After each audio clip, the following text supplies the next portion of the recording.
And I remember my mother and father telling us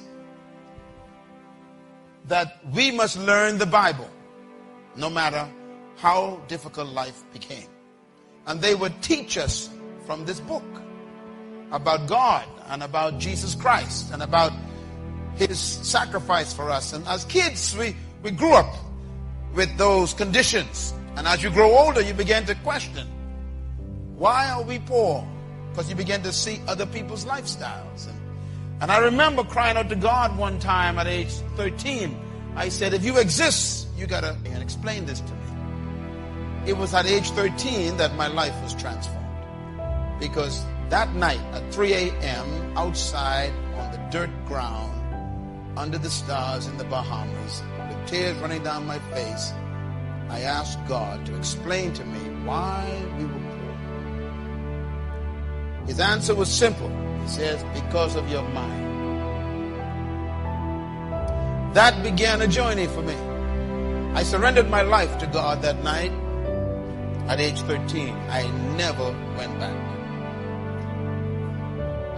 At age 14, I wrote on paper everything I wanted to be and to do.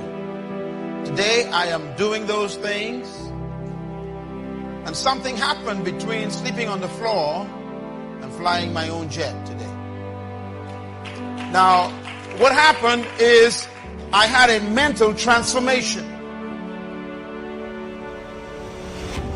Nothing changes until your mind changes. You can change your clothes still have the whole mind. You can change your location still have the old mind. You can change your house still have the old mind. Nothing changes until your mind changes. And during that journey as a young man, I began to read the Bible at age 14. Ladies and gentlemen, I'm serious about this. I read this book at age 14. I read through the entire book, and I didn't understand nothing. Because the Bible is a very complicated book. And also I read it in the King James Version, which is even worse. But I read it because I wanted to know what God said to man. When I was 15 years old, I read the Bible again, completely through. And I began to understand it. By age 16, I began to memorize big chunks of this book. And my school lessons went from F to A. I became an A student because of this book. I graduated top of my school in high school because of this book. It taught me that nothing was impossible. So my whole life was changed because I fed myself new information from that book, which changed my concept of me. And I discovered things like this. The greatest tragedy in life is not death. Some people think that when someone dies, that's the worst thing that can happen to you. That's not true. I discovered that the greatest tragedy in life is not death, but it's life without a purpose. It is more tragic to be alive and not know why than to be dead and not know life. Because when you are alive, you got to explain what you're doing with your hours, with your minutes, with your energy, with your talents, with your time. You got to explain, why am I here and what did I do last week with my life? Most people are living as an experiment. Is your life as short as the next bill you pay? Is there a sense of destiny in your life? God sent me here to talk to you, to let you know that you are not just here as a passing fantasy. You came to this planet because something that you need to do is still undone. You were created to live life with meaning and purpose. You are not a mistake. As a matter of fact, until you discover your personal reason for living, you will never be fulfilled. You were born, sir, to do something important in this world. That's why I am convinced that all of us were created for a purpose, equipped with potential, and designed for a destiny. I am convinced that you are loaded with stuff that we haven't seen yet. and is trapped under your fear of people. As a matter of fact, some of your greatest graveyards are your jobs. Nothing can bury you faster than a career that you're trapped in. You were born to do something that the world needs. And that's why until you discover your purpose, you can never maximize your potential. Your purpose, madam, is the most important thing for you to discover. Because when you find your purpose, you automatically find your potential. And when you find your purpose and potential, you become unstoppable. No human opinion can touch you when you discover your purpose in life. As we drove here from the airport to the town this afternoon, I saw something that always stirs me.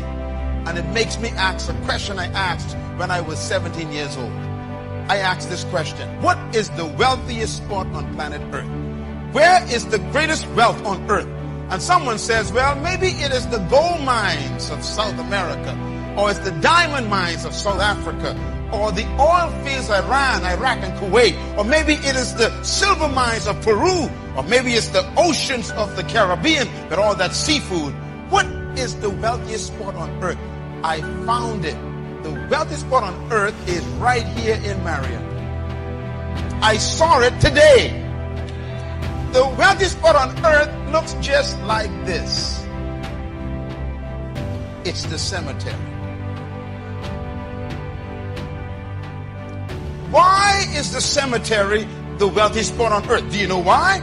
Because buried in the cemetery are books that were never written. In the graveyard, we've got paintings that were never painted. Buried in the cemetery right here in Marion is music that no one has ever heard. Because people died with music in their minds. What a tragedy. The graveyard is filled with businesses that never open. Some of you had a business idea for the last 20 years and you are still employed. Because you wouldn't step out and believe God with that idea. And the cemetery is going to take that business from us.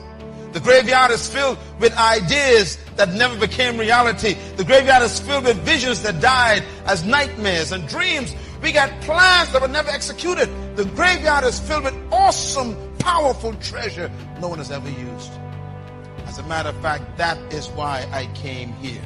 Because I had to come. I came here because of the cemetery. I came here because I knew sitting in your chair right now tonight would be a person who is the candidate to add to the wealth of the cemetery. You are about to make the cemetery even more wealthy. Why? Because trapped in you is a book that you're procrastinating on. Inside of you is an idea that you still refuse to pursue. Inside of you is music that you never wrote, poetry you never wrote. How come the cemetery is going to take from us again? I have come to make sure the cemetery doesn't get anything from you. I really came here to Marion, South Carolina to make sure that you die empty.